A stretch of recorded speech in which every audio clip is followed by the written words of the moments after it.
Okay. So last class तक जो है हमने ICAI मॉड्यूल का एक क्वेश्चन सॉल्व किया था बिजनेस वैल्यूएशन से रिलेटेड, जिसमें वैल्यू ऑफ फर्म कैलकुलेट की थी using free cash flow method के थ्रू। आज की क्लास में जो हमारे पास एग्जाम्पल है उसमें दो तीन इंपॉर्टेंट पॉइंट्स हैं, बहुत अच्छी एग्जाम्पल है ये। जिसमें टैक्स की जो हमें वर्किंग है वो डायरेक्टली नहीं गिवन, टैक्स की जो परसेंटेज है वो डायरेक्टली नहीं गिवन, वो उसमें हमने देखना है बैकवर्ड कैलकुलेशन हमने किस तरीके से करनी है। देन उसके बाद फ्री कैश फ्लो मेथड के थ्रू वैल्यू ऑफ फर्म हमने इसमें पहले फाइंड करेंगे, देन उसके बाद वैल्यू ऑफ डेट माइनस करके वैल्यू ऑफ इक्विटी आ जाएगी। उसके बाद इसमें वर्किंग कैपिटल की भी एक वर्किंग आएगी। उसके बाद सबसे इंपॉर्टेंट यहाँ पे वैक हमें डायरेक्टली नहीं गिवन। ठीक है, वैक डायरेक्टली नहीं गिवन, कॉस्ट ऑफ इक्विटी के ही गिवन है। ठीक है, तो वैक हमें देखना पड़ेगा कि फर्स्ट 5 इयर्स के लिए वैक हमारे पास कितना आ रहा है, देन उसके बाद जो एक टर्मिनल वैल्यू वाला होता है उसके लिए हमारे पास वैक की कितनी परसेंटेज आ रही है। तो ये सारी कैलकुलेशन इस क्वेश्चन में सॉल्व हो जाएंगी। तो रीड कर लेते हैं सबसे पहले। ABC limited, a market leader in printing industry, is planning to diversify in defense equipment business that have recently been partially opened by the GOI for private sector. In the meanwhile, the CEO of the company wants to get his company valued by a leading consultant as he is not satisfied with the current market price of his script। ठीक है, तो इसलिए उन्होंने एक consultant hire किया जो कि उनके बिजनेस की वैल्यूएशन करके देगा। He approached consultant with a request to take up the valuation of a business with the following data for the year ended 2009। Share price given है। ठीक है, डेट गिवन है, देन उसके बाद नंबर ऑफ आउटस्टैंडिंग शेयर्स भी given है। तो हमें पता है कि नंबर ऑफ शेयर्स भी गिवन है और शेयर प्राइस भी गिवन है, तो टोटल शेयर वैल्यू फाइंड कर सकते हैं। फिर उसके बाद पैट गिवन है, EBIT, interest expense, capital expenditure, depreciation, working capital. Growth given है 10 से 14 तक। ठीक है, 10, 11, 12, 13, 14, फर्स्ट 5 इयर्स की ग्रोथ है हमारे पास 8% की। देन उसके बाद 6 से ऑनवर्ड्स जो ग्रोथ है वो हमारे पास 6% की है। ठीक है, फ्री कैश फ्लो, हाँ ठीक है, फ्री कैश फ्लो गिवन है 240.336 लैक्स के। Capital expenditure is expected to be equally offset by depreciation in future and the debt is expected to decline by 30% in 14। तो ये लाइन बहुत ज़्यादा इंपॉर्टेंट होती है, हमने जैसे अपने फॉर्मेट में भी अंडरस्टैंड किया है। यहाँ पे जो हम डेप्रिसिएशन एड बैक कराते हैं ना, ठीक है, फिर एक यहाँ पे हमारे पास कैपेक्स आ रहा होता था जो कि to the extent of depreciation वाला होता था। ठीक है, ये देखो, यहाँ पे 50 की डेप्रिसिएशन थी और ये to the extent of depreciation जो कैपेक्स आता था ना वो यहाँ से लेस हो जाता था। तो जब ये लाइन लिखी हुई होती है ना ऑफसेट वाली, तो इसका मतलब है कि ऐड कराने और फिर लेस करा देने। ठीक है, तो लिख देना है हमने कि भाई एड बैक डेप्रिसिएशन हो रही है, लेस जो हो रहा है कैपिटल एक्सपेंडिचर हो रहा है to the extent of depreciation वाला। लेकिन ये प्लस माइनस लिखने की बेशक जरूरत नहीं है क्योंकि वो एंड कैलकुलेशन पे कोई फर्क नहीं आएगा। अच्छा, उसके बाद debt is expected to decline by 30%। तो 2014 में हमारे पास मतलब 5 ईयर के एंड पे जाके 30% से डेट जो है डिक्लाइन हो रहा है, इसका मतलब है वहां से हम माइनस कर देंगे 5th ईयर पे जितना डिक्लाइन हो रहा है। रिक्वायर्ड क्या है?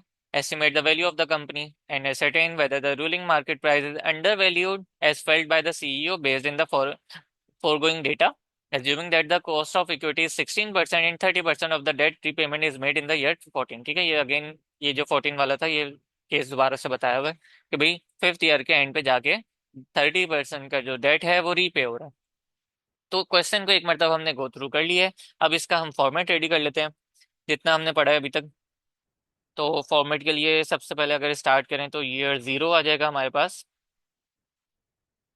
Year 1, 2, 3, 4 and 5। ठीक है, ये 5 इयर्स आ जाएंगे। देन उसके बाद वो जो ईयर 6 ऑनवर्ड वाला सिनेरियो है वो यहाँ से आ जाएगा।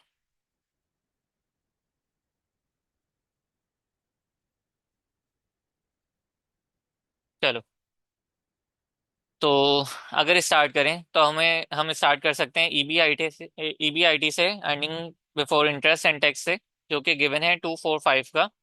ठीक है, ये ईयर 0 मीन्स के एट प्रेजेंट, मतलब ये जो गिवन डेटा दिया हुआ है ना 2009 का, तो इसको मैं ईयर 0 पे लिख सकता हूँ, यहाँ से फिर आगे कैलकुलेशन कर लेंगे। तो इसको ग्रो कराने हमने, ठीक है, फर्स्ट 5 इयर्स ये ग्रो होगा 8% से। तो इसको ग्रो करा देते हैं, अगर ये चीज़ 100 पे है तो मैं इसको उठा के 108 पे ले जाता हूँ। सिमिलरली ईयर 5 तक इसको मैंने ग्रो कराया और ईयर 6 में ये जो ग्रो होगा ये हो जाएगा सिर्फ 6% से, 106 पे ले जाता हूँ। सिंपल।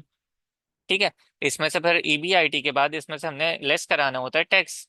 ये देखो फॉर्मेट में ये सही यही वाला फॉर्मेट फॉलो कर रहा हूँ, यहाँ से स्टार्ट लिया है EBIT से। ठीक है, EBIT गिवन है तो यहीं से हमने स्टार्ट लिया है डायरेक्टली। अब इसमें से लेस कराने टैक्स हमने। जब हमने टैक्स की देखा तो इसकी हमें टैक्स की परसेंटेज चाहिए होती है। क्वेश्चन पूरा हमने रीड किया है, इसमें टैक्स की परसेंटेज नहीं गिवन। तो टैक्स की परसेंटेज को कैलकुलेट करने के लिए हमें पता है कि ऊपर नीचे वाली उसकी सारी फिगर्स गिवन थी। जैसे हमें यहाँ पे अगर फॉर्मेट रेडी करें, साइड बाय साइड वर्किंग कर लेते हैं इसकी। ईबीआईटी से लेस करा देते हैं टैक्स, नहीं, लेस कराते हैं पहले इंटरेस्ट। तो हमारे पास क्या आ जाता है, अर्निंग बिफोर टैक्स। इसमें से लेस करा देते हैं टैक्स, तो हमारे पास क्या आ जाता है, अर्निंग्स आफ्टर टैक्स या प्रॉफिट आफ्टर टैक्स। सही है। इसको मैं अलग से क्यों कर रहा हूँ, क्योंकि यहाँ पे ना हमने इंटरेस्ट की वर्किंग नहीं लानी, ठीक है। जब भी मैं अलग से लेके आए हैं इसको अलग से फाइन कर लेते हैं टैक्स को। तो ईबीआईटी अभी देखा हमने क्वेश्चन में गिवन था 245 का, ठीक है। इंटरेस्ट हमारे क्वेश्चन में गिवन था 218,125 का। तो ईबीटी यहाँ से आ जाता है, अर्निंग बिफोर टैक्स। टैक्स नहीं गिवन है क्वेश्चन में, लेकिन प्रॉफिट आफ्टर टैक्स गिवन था, नेट इनकम 17.2। टैक्स ये प्रॉफिट आफ्टर टैक्स गिवन था। अब सिंपल रिवर्स वर्किंग कर लेते हैं। तो ये हमारे पास 9.68 का क्या आ गया, टैक्स आ गया। ठीक है, ये 9.68 का हमारे पास टैक्स आ गया। अगर मैं इसकी परसेंटेज कैलकुलेट कर लूँ, ये 9.68 को 26.88 से हम डिवाइड कराएंगे तो यहाँ पे मेरे पास परसेंटेज आ जाएगी। तो ये टैक्स की परसेंटेज निकल के हमारे पास आ गई 36% का, ठीक है।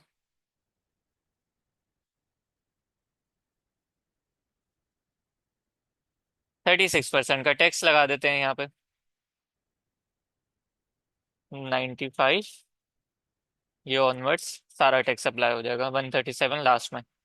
तो जब ईबीआईटी में से लेस करा दिया टैक्स तो हमारे पास आ जाएगा profit after tax. Profit after tax आ गया यहाँ पे।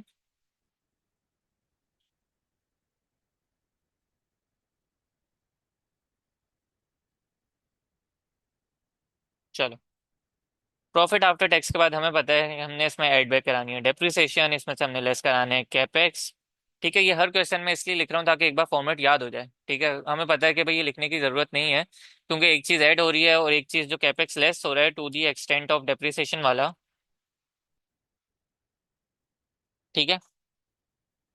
और इसमें जो एक और जो डेप्रिसिएशन होती है ना कि जो एक और कैपेक्स होता है जो डेप्रिसिएशन के अलावा वाला जो कैपेक्स होता है, ये वाला नेट ऑफ डेप्रिसिएशन वाला, मतलब डेप्रिसिएशन के अलावा वाला जो कैपेक्स होता है वो क्वेश्चन में नहीं गिवन, ठीक है। उन्होंने हमें क्या कहा, the capital expenditure is expected to be equally offset. Equally offset मतलब कि जितनी डेप्रिसिएशन है उतना कैपेक्स है, यहाँ से पे जितना ऐड कराओगे उतना यहाँ पे लेस करा दोगे, ठीक है। तो इसलिए मैं यहाँ पे कुछ भी नहीं कर रहा हूँ, सिर्फ मैंने लिख के बता दिया कि भाई ये चीज हो रही है यहाँ पे। अच्छा, फिर उसके बाद हमें लेस कराना होता है वर्किंग कैपिटल। वर्किंग कैपिटल बेहतर क्वेश्चन में डायरेक्टली नहीं गिवन होता, ठीक है। मोस्टली क्वेश्चन में डायरेक्टली नहीं गिवन होता। तो वर्किंग कैपिटल की वर्किंग कर लेते हैं यहाँ पे, इधर कर लेते हैं ईयर्स।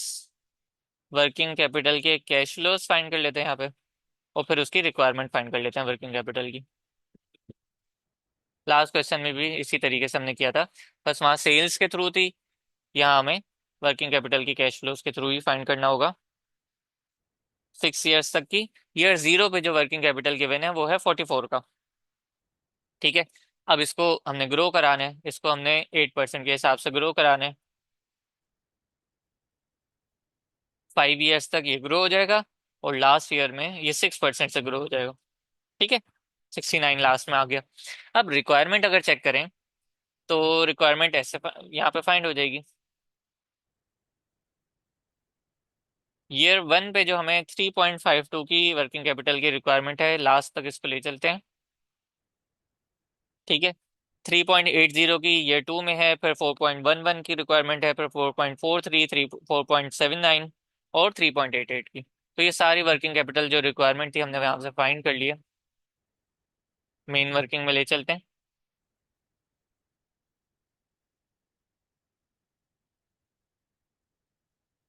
चल,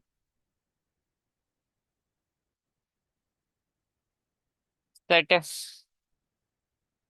अच्छा, यहाँ पे हम जो है क्या कर सकते थे, हमारे पास फ्री कैश फ्लो आ जाते, लेकिन एक क्वेश्चन में लाइन और गिवन थी कि भाई कहाँ गई डेट वाली, and debt is expected to be decline by 30% in 14, ठीक है, मतलब 14 ईयर 5 है, इसमें जो है डेट डिक्लाइन हो रहा है 30% से, तो यहाँ से लेस कर देते हैं रीपेमेंट।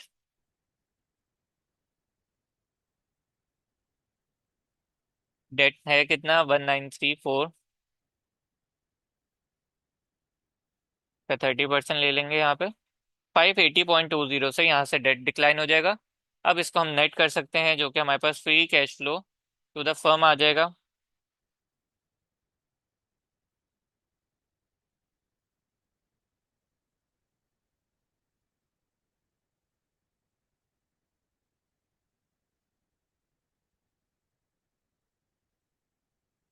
अब यहाँ पे हम क्या कर सकते थे, इसको डिस्काउंट कर सकते थे, लेकिन हमें पता है कि एक टर्मिनल वैल्यू वाला भी डिस्काउंट यहाँ पे होगी, डिस्काउंटिंग टर्मिनल वैल्यू फाइंड कर लेते हैं। इस 240 की हमने फाइंड करनी है, ठीक है। तो इसके ऊपर जब मैं इसको के ई माइनस जी करूंगा ना, तो ये मुझे एक साल पहले उठा के फिगर दे देता है, ठीक है। तो इस 240, ठीक है, इसको डिवाइड करा दे देंगे के ई माइनस जी से, के ई मीन्स के वैक माइनस जी यहाँ पे आ जाएगा। अब क्वेश्चन में वैक जो था वो डायरेक्टली नहीं गिवन था, तो इसके लिए हमें अगेन एक वर्किंग करनी पड़ेगी यहाँ पे वैक की।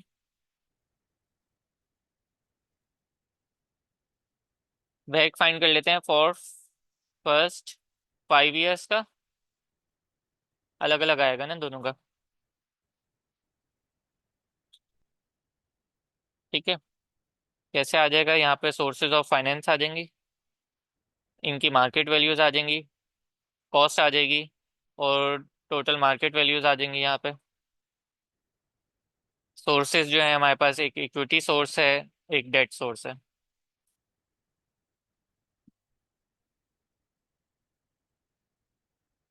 ठीक है। इक्विटी जो है वो डायरेक्टली हम यहाँ से फाइंड कर सकते हैं। नंबर ऑफ शेयर्स भी गिवन थे 75, और इनकी, इसको अगर हम बुक वैल्यू भी बोलें कि 66, क्योंकि बुक्स में गिवन है तो बुक वैल्यू है ये।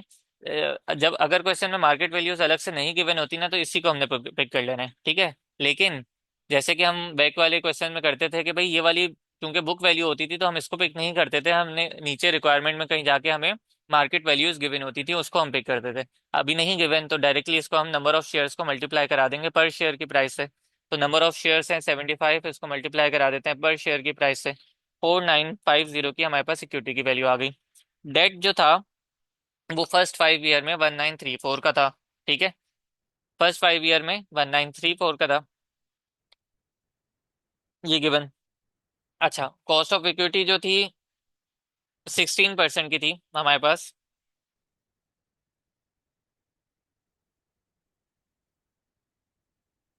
ठीक है,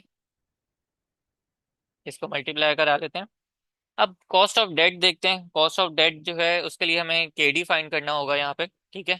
केडी, पोस्ट टैक्स केडी यहाँ पे फाइंड करना होगा। वो किस तरीके से आ जाएगा, इंटरेस्ट भी गिवन था 218125 का, इंटू 1 - टी कर देंगे इसको। टैक्स रेट कितना था 36% का, यहाँ पे अभी हमने इसको फाइंड किया, ठीक है। और डिवाइड करा देंगे इसको, डेट कितना था हमारे पास 1934 का, तो ये पोस्ट टैक्स केडी जो आ गया मेरे पास 7.2 का, इसको हमने यहाँ से पिक कर लिया 7.2। तो यहाँ पे बहुत ही आसानी से हम वैक फाइंड कर सकते हैं, 13.5 का वैक आ गया।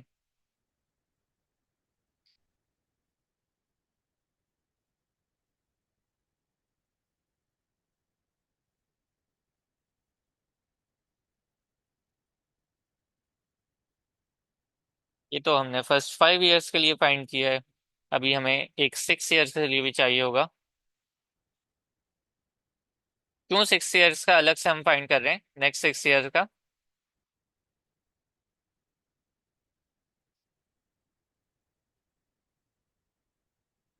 क्योंकि हमारे पास डेट चेंज हो गया ना अब, ठीक है। इक्विटी की तो मार्केट वैल्यू 4950 ही है, ठीक है। अब डेट कम हो गया, हमारे पास डेट कितना हो गया, इसको हम ऐसे बोल सकते हैं कि 1934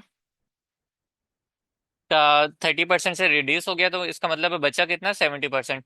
ठीक है, तो इसका मैंने 70% ले लिया, 1934 का 70% लिया तो 1354 आ गया। अब डेट जब चेंज हो गया तो इसका मतलब है कि हमारे पास debt to equity ratio change हुआ, तो इसका मतलब है हमारे पास वैक भी चेंज हो गया। अब वैक हमारे पास कितना हो गया, 14.1% का। ठीक है, और केडी हमारे पास यही रहेगा, वैक कितना हो गया, 14.1% का। तो इसको जो है ना, ये 240 को जब हम डिस्काउंट करेंगे और यहाँ पे ईयर फिफ्थ के एंड पे इसकी वैल्यू आएगी ना, ये इस वाले वैक के थ्रू आएगी। ठीक है, ये 14.1 वाले वैक के थ्रू आएगी। ग्रोथ रेट यहाँ पे कितना है 6 ईयर में, 6% का। ठीक है, कि वैक माइनस जी हो गया डिवाइड में, तो 2962 की वैल्यू ईयर फाइव एंड पे अब हमारी आ गई है। ठीक है, अब इसको एक और बार हमें इसको बैकवर्ड लाना होगा ईयर जीरो पे, तो उन सब सारी फिगर्स को नेट करके ले आते हैं। ठीक है, ये सबसे इजीएस्ट फॉर्मेट है, अगर एक मरतबा ये आ जाता है तो आसानी से सारे क्वेश्चन सॉल्व हो जाएंगे। ठीक है, ईयर सिक्स पे तो अब कुछ बचा ही नहीं ना, ये इसको हमने खत्म कर दिया, ये वाली वैल्यूज बची हैं बस। ठीक है, अब हमारे पास जो फाइनल फिगर्स हैं वो बस ये नेट की लाइन में जितनी भी हैं ये सारी हैं, बाकी सब हमने सॉर्ट आउट कर लिया। इसको हमने डिस्काउंट कर देना है। ठीक है, डिस्काउंट के लिए अभी हमने फाइंड कर लिया 13.55 का वैक।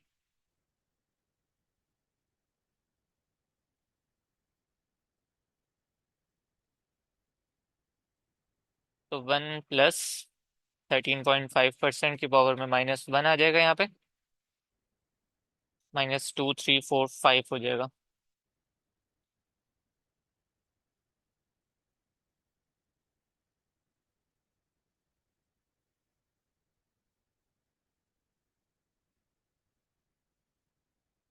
ये हमने इसकी प्रेजेंट वैल्यूज फाइंड कर ली है, इसकी एनपीवी फाइंड कर लेते हैं। जो एनपीवी होगी वो हमारे पास market value of the firm होगी। ठीक है,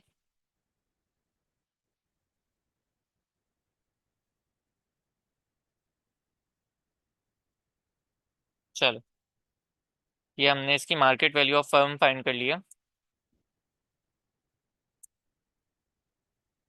इसमें से जब हम market value of debt minus कराएंगे, जो कि 1934 की थी, तो हमारे पास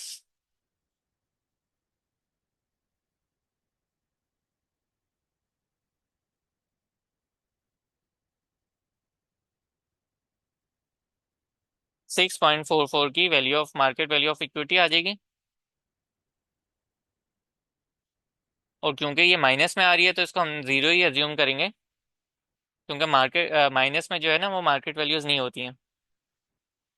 यहाँ मैं लिख देता हूँ, share price can not be negative.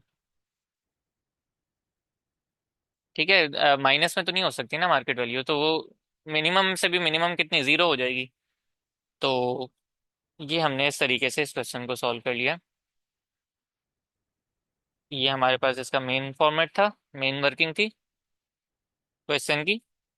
और ये साइड बाय साइड हमने इसकी एडिशनल वर्किंग्स जो हमें चाहिए थी वो हमने कर ली। और यहाँ पे ये टेक्स्ट की वर्किंग भी इंपॉर्टेंट थी, डायरेक्टली नहीं गिवन था। चलो, इसकी अब प्रैक्टिस कर लो अच्छे से।